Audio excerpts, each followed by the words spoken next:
Assalamualaikum warahmatullahi wabarakatuh. Kami dari kelompok 3 akan mempresentasikan materi bab 4, yaitu tentang teknik konsolidasi dan prosedur. Sebelumnya, kami berterima kasih kepada Pak Vicky Fendi selaku dosen pengampu mata kuliah akuntansi keuangan lanjutan 1 yang telah memberikan waktunya kepada kami untuk berpresentasi. Berikut ini nama anggota kelompok. Yang pertama ada Rizky Amalia dengan NPM akhir 161. Yang kedua ada Retna Dwi Sasmita dengan NPM akhir 165. Kemudian ada Narinda Hanif dengan NPM akhir 116. Kemudian Jasmine Najwa dengan NPM akhir 274 dan Muhammad Rijal dengan NPM akhir 115. Pertama ada konsolidasi dengan metode ekuitas atau equity method. Jadi dalam metode ekuitas, perusahaan itu eh, un- perusahaan induk mengakui bagian laba atau rugi dari anak perusahaan dalam laporan keuangannya. Nah, saat laporan keuangan tadi dikonsolidasikan, berbagai penyesuaian dan eliminasi itu dilakukan agar laporan tersebut itu mencerminkan entitas ekonomi tunggal. Nah, di sini yang pertama tahun akuisisi dan proses awal akuisisi. Jadi, ketika perusahaan induk membeli saham anak perusahaan, nilai investasi awal itu dicatat di neraca sebagai investment in subsidiary. Nah, di sini ada contoh kasus di mana ada Pub Corporation yang membeli 80% saham Sun Corporation seharga 176.000 pada tanggal 1 Januari 2016. Nah, pada saat akuisisi, ekuitas Sun itu terdiri dari modal saham sebesar 120.000 dan saldo laba sebesar 60.000. Jadi total ekuitas yang dimiliki dari Sun itu 180.000. Nah, nilai wajar total Sun itu diperkirakan sebesar 220.000. Karena POP hanya membeli 80% saham, maka ada excess value atau kelebihan nilai wajar sebesar 40.000 yang dialokasikan ke paten dengan umur manfaat sebanyak 10 tahun. Ketika laporan keuangan tadi dikonsolidasikan, beberapa jurnal eliminasi itu dibuat untuk menghindari perhitungan ganda. Nah, jadi untuk jurnal eliminasi pada tahun akuisisi, yang pertama ada eliminasi pendapatan dari anak perusahaan. Jadi, induk itu telah mencatat bagian laba dari anak perusahaan, tetapi dalam laporan konsolidasi, laba anak itu sudah termasuk dalam laba gabungan, maka akun ini tuh harus dihapus. Jurnalnya, jadi income from son, pendapatan dari anak, pada investment in Sun, investasi di anak sebesar 36.800. Pendapatan dari anak itu dihapus agar tidak ada pengakuan ganda dalam laporan laba rugi konsolidasi. Kemudian ada eliminasi dividen dari anak perusahaan. Nah, jika anak itu membayar dividen ke induk, itu hanya transfer internal dan tidak boleh muncul dalam laporan konsolidasi.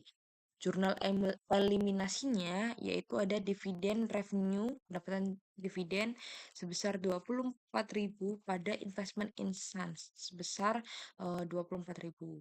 Jadi dividen itu dihapus karena dari perspektif grup itu hanya perpindahan kas internal saja. Eliminasi saldo investasi dan ekuitas anak. Karena induk tadi mencatat investasinya dalam ekuitas anak, jadi seluruh saldo investasi itu harus dihapus agar hanya ekuitas grup yang tersisa. Nah, jurnal eliminasinya di sini ada return earning sum sebesar 60.000 dan capital stock sum sebesar 120.000. Kemudian ada passion atau paten sebesar 40.000 dan pada investment in Sun sebesar 176.000 dan non-controlling interest sebesar 44.000. Jadi investment in Sun ini pindah ke kredit untuk dihapuskan dengan bagian dan mengganti dengan bagian ekuitas untuk kepentingan non pengendali. Kemudian selanjutnya ada amortisasi excess value atau nilai lebih. Kan karena sebagian dari investasi induk tadi dialokasikan ke paten, jadi ada amortisasi tahunan yang harus dicatat oleh eh, POP. Eh, di mana jurnalnya ada expense atau beban amortisasi pada paten. Jadi mengurangi nilai paten karena amortisasinya selama 10 tahun. Di sini beban amortisasinya udah diketahui sebesar 4.000. Bagaimana kondisi tahun setelah akuisisi. Jadi setelah tahun pertama, induk itu masih mencatat laba dan anak perusahaan. Tetapi laporan konsolidasi itu tetap perlu mengeliminasi pendapatan serta dividen dari anak untuk menyesuaikan saldo ekuitas dan kepentingan non pengendali. Nah, di sini ada contoh di tahun 2017 laba bersih anak itu meningkat menjadi 60.000 dan dividen tetapnya sebesar 30.000. Jadi bagian laba yang diakui oleh induk di sini kan karena tadi akuisisinya 80%, jadi 80% dikali dengan 60.000 laba bersihnya jadi mendapatkan hasil sebesar 48.000. Kemudian dikurangi dengan amortisasi paten 4.000 yang tadi yang 10 tahun jadi menjadi 44.800. Nah, saldo investasi induk di anak itu berubah menjadi eh, kan tahun sebelumnya 188.800 ditambah dengan 44.800 laba 2017 dikurangi dengan dividen sebesar 24.000 mendapatkan hasil 209.600. Jadi saldo investasi anak di anak itu berubah menjadi 209.600. Ya, kita juga perlu bikin jurnal eliminasi tahun kedua. Jadi beberapa jurnal itu diperlukan untuk konsolidasi di tahun kedua. Jurnal yang pertama ada eliminasi pendapatan dan dividen dari anak. Di mana jurnalnya itu income from Sun sebesar 44.800, dividen revenue sebesar 24.000, pada investment in Sun sebesar 20.800. Di mana ini tuh mengembalikan saldo investasi ke awal periode dan menghilangkan pendapatan dari anak. Kemudian jurnal yang kedua ada kita bikin jurnal eliminasi ekuitas anak dan kepentingan non pengendali. Di mana jurnalnya di sini itu ada return earning Sun sebesar 80.000, kemudian ada capital stock Sun sebesar 120.000, paten sebesar 36.000, pada investment in Sun sebesar 188.800 dan controlling interest sebesar 47.200. Jadi menyesuaikan ekuitas anak dan kepentingan pengendali sesuai dengan saldo awal tahun 2017. Nah, jurnal yang terakhir yang juga kita buat yaitu ada amortisasi paten tahun kedua, di mana jurnalnya di sini ada beban amortisasi 4.000 pada paten. Jadi seperti tahun pertama ya, jurnal kita tiap tahun bikin jurnal amortisasi karena eh, jadi di amortisasi selama 10 tahun. Jadi selama 10 tahun tiap tahunnya kita wajib bikin jurnal amortisasi. Jadi harus terus dicatat tiap tahunnya. Terakhir ada perhitungan kepentingan non pengendali atau NCI. Bagian dari laba bersih anak yang tidak dimiliki oleh induk itu disebut non controlling interest atau NCI. Nah, contohnya di sini pada tahun 2017 laba bersih anak kan 60.000.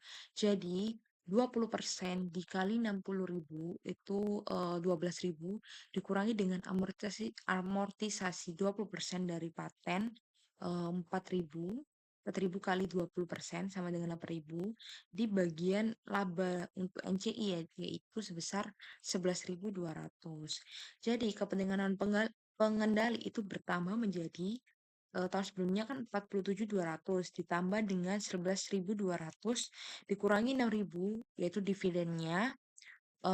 Jadi hasilnya yaitu sebesar 52.400. Nah, jurnal yang harus dibuat yaitu non-controlling interest share pada 11.200, kemudian ada dividen 8.000 pada non-controlling interest sebesar 5.200. Jadi non-controllingnya ini dikredit. Kesimpulan dari metode ini, jadi metode ekuitas itu membuat induk mencatat laba anak sesuai dengan kepemilikannya. Kemudian, laporan keuangan konsolidasi itu harus menghapus pendapatan investasi dari anak agar tidak ada, pendapatan yang ganda gitu. Dan juga kepentingan pengendali itu dihitung dan dimasukkan ke dalam laporan konsolidasi. Dan penyelesaian amortisasi, nilai lebih juga harus dilakukan setiap tahunnya. Jadi kita harus lihat soal kalau misalnya 5 tahun ya selama 5 tahun itu, eee, harus ada jurnal amortisasinya. Untuk 10 tahun seperti contoh ini ya, selama 10 tahun tiap tahunnya itu harus membuat jurnal amortisasi. Selanjutnya, locating errors atau identifikasi kesalahan dalam konsolidasi. Jadi kesalahan terjadi jika neraca konsolidasi itu tidak seimbang. Kemudian perlu memastikan semua item, terutama kepentingan pengendali telah dimasukkan.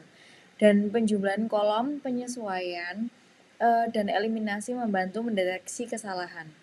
Kemudian ada access assigned to identifiable net asset atau lokasi nilai wajar berlebih pada aset neto. GAAP mewajibkan pengungkapan lokasi harga pembelian perusahaan anak dan goodwill harus dicatat terpisah jika material. Kemudian kepentingan non pengendali harus diungkapkan dalam laporan keuangan. Selanjutnya, proses konsolidasi pada akuisisi. Eliminasi investasi induk dalam anak perusahaan. Kemudian ada pencatatan kepentingan non pengendali dalam ekuitas dan laba.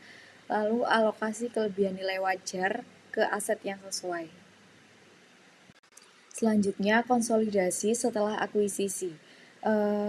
Pada eliminasi transaksi perusahaan seperti utang, piutang, dan dividen. Kemudian penyesuaian investasi induk agar tidak terjadi overstatement dan pencatatan laba anak perusahaan sesuai dengan kepemilikan. Kemudian jurnalnya konsolidasi dan eliminasi itu menghapus laba anak perusahaan dalam laporan induk, mengeliminasi dividen antar perusahaan, dan mencatat kepentingan pengendali dan alokasi goodwill. Baik, di sini saya akan menjelaskan Consolidated Statement of Cash Flow atau konsolidasi arus kas. Jadi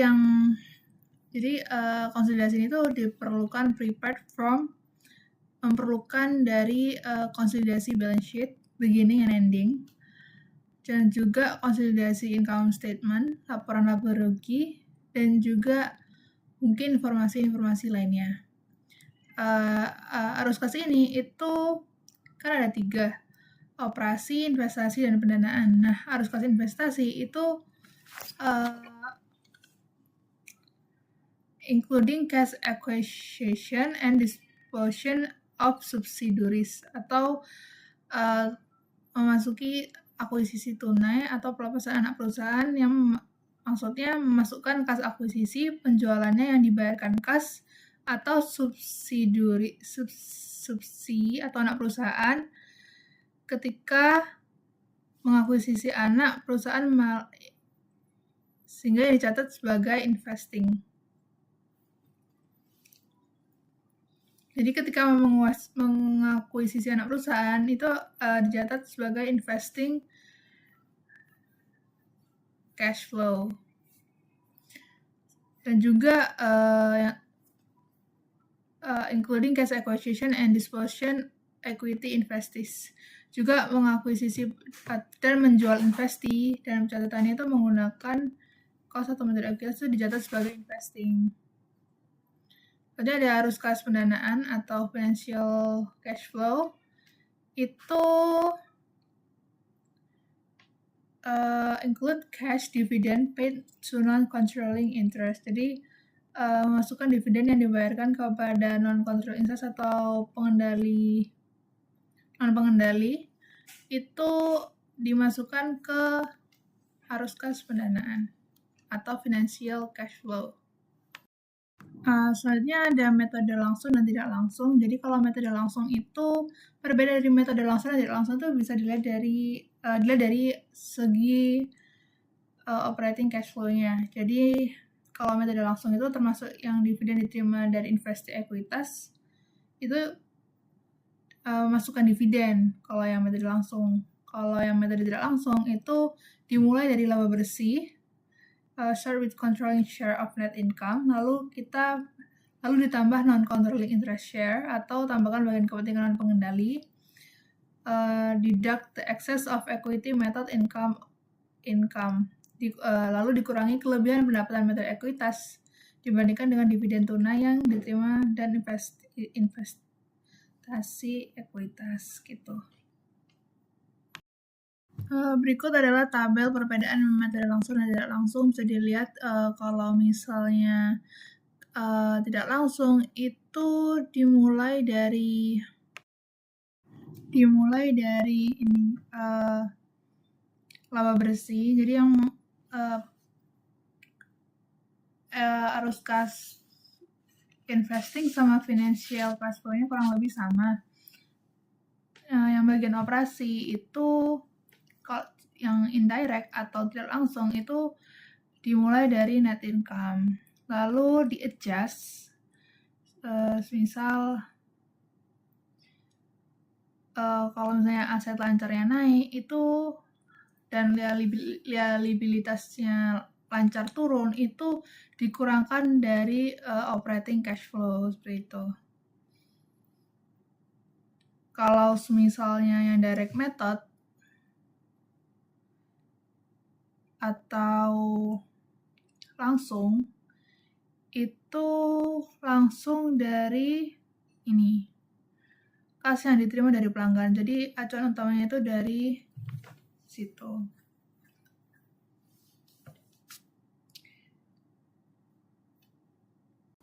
Di sini saya akan memberi contoh kertas kerja laporan konsolidasi. Nah, bisa dilihat di slide ini, itu kertas kerja konsolidasi dari PT Prima dan PT Sukses. Sebenarnya kita tuh harus tahu dulu kertas kerja konsolidasi ini untuk apa. Jadi, kertas kerja konsolidasi ini itu alat untuk mengumpulkan dan mengatur informasi yang diperlukan dalam menyiapkan laporan keuangan konsolidasi untuk perusahaan induk dan anak perusahaannya. Lalu, di sini tuh saya akan menganalisisnya. Jadi, di dalam laporan kerja konsolidasi ini terdapat investasi pada saham PT Sukses. Jadi saldo awal investasi PT Prima pada PT Sukses itu 340.000, tapi terjadi eliminasi atau dikreditkan sebesar 300.000 dan 40.000. Eliminasi ini kemungkinan terkait dengan eliminasi kertas PT Sukses atau saham biasa dan saham laba ditahan pada saat akuisisi. Bagian eliminasi ini biasanya untuk mengkonversi nilai investasi perusahaan induk di anak perusahaan. Lalu diferensialnya itu terdapat di 40.000, mendebit 40.000. Sehingga diferensial ini muncul ketika nilai wajar aset bersih anak perusahaan pada saat akuisisi berbeda dengan nilai bukunya. Diferensial ini kemungkinan akan dialokasikan ke aset atau ke goodwill. Lalu goodwill itu diakui sebesar 70.000 di sana. Nah, goodwill ini muncul jika harga akuisisi investasi lebih tinggi dari nilai wajar aset bersih yang diperoleh. Lalu persediaannya, di sana persediaannya itu ada eliminasi persediaan sebesar 15.000 didebitkan. Nah, eliminasi ini mungkin terkait dengan penjualan persediaan di PT Sukses ke PT Prima ataupun sebaliknya dengan harga di atas biaya perolehan, dan laba itu tuh belum direalisasikan dalam persediaan sehingga harus dieliminasi. Lalu ada bangunan dan peralatan, dan itu ada juga akumulasi penyusutan dari bangunan dan peralatan. Nah, di sini tuh ada akumulasi penyusutan tentunya karena bangunan dan peralatan itu punya nilai masa nilai gunanya gitu. Jadi harus ada akumulasi penyusutannya juga. Lalu di sana itu ada eliminasi terkait bangunan dan peralatan. Itu tuh juga mempengaruhi akumulasi penyusutan. Eliminasi ini bisa terkait dengan transfer aset antar perusahaan atau penyesuaian nilai wajar aset pada saat akuisisi. Sehingga kesimpulannya itu di sini itu kertas kerja konsolidasi menunjukkan proses penggabungan laporan keuangan perusahaan induk dan anak perusahaan. Nah, eliminasi yang dilakukan itu untuk mencerminkan penyesuaian-penyesuaian yang diperlukan untuk menghilangkan dampak transaksi antar perusahaan dan memastikan bahwa laporan keuangan konsolidasi ini menyajikan gambaran-gambaran yang akurat dan relevan dari posisi keuangan dan kinerja grup perusahaan secara keseluruhan. Beralih ke contoh neraca konsolidasi. Seperti di slide sebelumnya, kita juga perlu tahu apa itu neraca konsolidasi. Jadi neraca konsolidasi ini juga bisa disebut trial balance di dalam bahasa Inggrisnya. Nah, trial balance atau neraca saldo ini adalah daftar dari semua saldo pada akun buku besar pada titik waktu tertentu. Tujuan utamanya itu untuk memverifikasi bahwa total debit dan total kredit itu merupakan dasar dari sistem pembukaan berpasangan. Jadi fungsi kegunaannya sendiri itu juga bisa menjadi untuk menjadi pemeriksaan keseimbangan. Jadi itu tuh pemeriksaan keseimbangan itu maksudnya total debit sama total kredit itu sama. Jika tidak sama, ini akan mengidentifikasi adanya kesalahan di dalam pembukuan. Tapi sama atau balance pun biasanya belum tentu benar. Nah, dasar penyusunan laporan keuangan juga itu bisa menjadi alasan utamanya. Jadi neraca saldo ini bisa digunakan sebagai dasar untuk menyiapkan laporan keuangan seperti laporan laba rugi, neraca, dan laporan perubahan ekuitas atau modal. Lalu juga bisa mendeteksi kesalahan seperti yang untuk memeriksa keseimbangan itu tadi. Jadi kalau nggak balance itu pasti ada kesalahan di dalam situ. Lalu penting untuk diingat juga neraca saldo ini hanya menunjukkan keseimbangan total debit dan kredit di situ. Nah, di sisi kiri itu terdapat aset dan di sisi kanan itu liabilitas dan ekuitas. Jadi antara aset dan liabilitas ekuitas ini harus sama. Dan juga kesalahan transaksi ini juga perlu diingat. Kadang tidak dicatat atau bahkan tidak dimasukkan sehingga adanya selisih di dalam situ tadi. Lalu strukturnya sendiri itu biasanya sama kayak neraca saldo pada umumnya. Jadi di sisi kiri itu aset. Contoh aset tuh bisa kayak kas, piutang usaha, persediaan, investasi, tanah, bangunan, peralatan, dan akumulasi penyusutannya. Lalu di sisi kanan yaitu ada aset itu di sisi kiri dan liabilitas, ekuitas itu ada di sisi kanan. Nah, liabilitas ini bisa kayak ya seperti namanya kewajiban. Jadi di sana itu ada utang usaha, utang bank, utang obligasi, utang gaji, dan pendapatan yang diterima di muka. Ya itu kira-kira liabilitasnya ya kewajibannya aja gitu. Kalau untuk di logika ya kewajiban berarti apa yang harus dibayarkan oleh perusahaan itu yang menjadi suatu kewajiban. Ya kayak utang-utang itu tadi sama pendapatan yang diterima di muka. Lalu di ekuitasnya sendiri itu akan ditaruh di paling bawah di sebelah kanan, di bawahnya liabilitas. Jadi biasanya itu di ekuitasnya itu ada modal saham, terus laba ditahan, saldo laba ataupun prive untuk perusahaan yang perseorangan. Juga ada apa ya kayak beban-bebannya juga gitu. Itu tuh masuknya ke expense sih sebenarnya. Nah, kenapa urutannya itu apa namanya urutannya itu kenapa aset dulu, liabilitas di kanan dan ekuitas. Sebenarnya itu karena aset itu kayak likuiditas yang diurutkan berdasarkan apa ya, kayak aset-aset yang gampang dikurangi atau berubah gitu nominalnya. Makanya aset itu ditaruh di situ. Jadi sebenarnya itu kayak diurutkan gitu loh berdasarkan likuiditasnya. Nah, terus ada juga liabilitas dan ekuitas. Di situ sama aja sih, jadi kayak kelihatan urutannya aja, diurutkan berdasarkan likuiditasnya. Gitu. Selanjutnya yaitu menyiapkan laporan konsolidasi ketika induk menggunakan metode ekuitas yang tidak lengkap atau metode biaya. GAAP mengatur pelaporan keuangan untuk entitas bisnis yang dikonsolidasi, tetapi tidak mewajibkan pencatatan internal harian oleh perusahaan induk. Prosedur konsolidasi untuk perusahaan induk yang menggunakan metode ekuitas lengkap dibahas di bab ini. Sebelumnya diulang-ulang di sini untuk perusahaan induk yang menggunakan metode ekuitas tidak lengkap atau metode biaya untuk pencatatan internal. Lalu konsolidasi dengan metode ekuitas yang tidak lengkap. Ketika metode ekuitas lengkap diterapkan, laba bersih perusahaan induk sama dengan bagian pengendali dari laba bersih konsolidasi, dan laba ditahan perusahaan induk sama dengan laba ditahan konsolidasi. Kesetaraan antara laba perusahaan induk dan laba konsolidasi serta jumlah laba ditahan ini tidak selalu ada. Kesetaraan ini tidak ada ketika metode ekuitas tidak lengkap diterapkan atau ketika metode biaya akuntansi untuk investasi anak perusahaan diterapkan.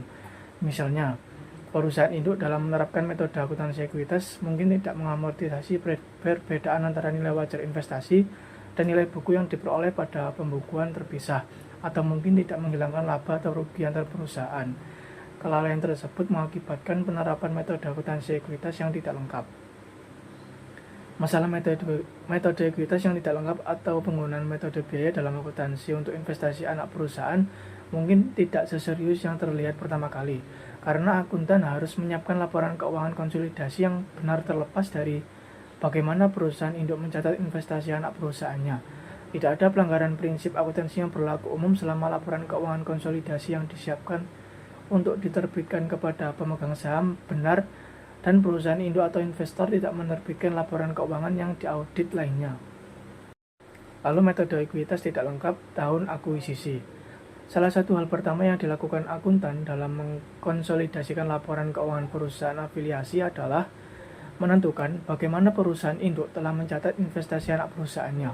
Pemeriksaan sederhana atas hubungan antara ekuitas perusahaan induk dalam laba bersih anak perusahaan dan laba serta laba yang diakui oleh anak perusahaan biasanya akan mengungkapkan metode akuntansi perusahaan induk. Fakta bahwa laba PAP sebesar $40.000 dari SON sama dengan 80% dari laba bersih SON sebesar $50.000 untuk tahun 2016 memberikan bukti metode ekuitas yang tidak lengkap. Bukti lebih lanjut terletak pada fakta bahwa investasi POP di akun SON sebesar $192.000 pada tanggal 31 Desember 2016 adalah $53.200 lebih besar daripada ekuitas dasar pada tanggal tersebut, yang menunjukkan bahwa tidak ada amortisasi paten yang terjadi. Lalu pendekatan metode konversi ke ekuitas. Pendekatan sederhana untuk menyiapkan kertas kerja konsolidasi ketika perusahaan induk belum mencatat anak perusahaannya dengan metode ekuitas adalah mengonversi akun perusahaan induk ke metode ekuitas sebagai entry kertas kerja pertama. Entry kertas kerja yang tersisa akan sama seperti jika perusahaan telah menggunakan metode ekuitas. Jika POP menggunakan metode ekuitas yang tidak lengkap, entry pertama dalam kertas kerja adalah konversi ke metode ekuitas sebagai berikut. Income from SON didebit sebesar $3.200 dan investment in SON dikredit sebesar $3.200. Lalu metode ekuitas tidak lengkap tahun setelah akuisisi. Penerapan metode ekuitas yang tidak lengkap memiliki efek yang lebih besar pada prosedur kertas kerja konsolidasi pada tahun-tahun setelah tahun akuisisi. Karena kelalaian tersebut mempengaruhi jumlah investasi awal dan saldo laba ditahan pada pembukuan perusahaan induk. Kita dapat menyiapkan kertas kerja konsolidasi untuk tahun 2017 dengan mengonversi akun perusahaan paten ke metode ekuitas sebagai entry pertama dalam proses konsolidasi. Entry kertas kerja pertama mengkoreksi kelalaian pada buku POP sebagai berikut, yaitu income from SON $3.200 didebit dan return earning $3.200 didebit. Kemudian investment in SON sebesar $6.400 dikredit.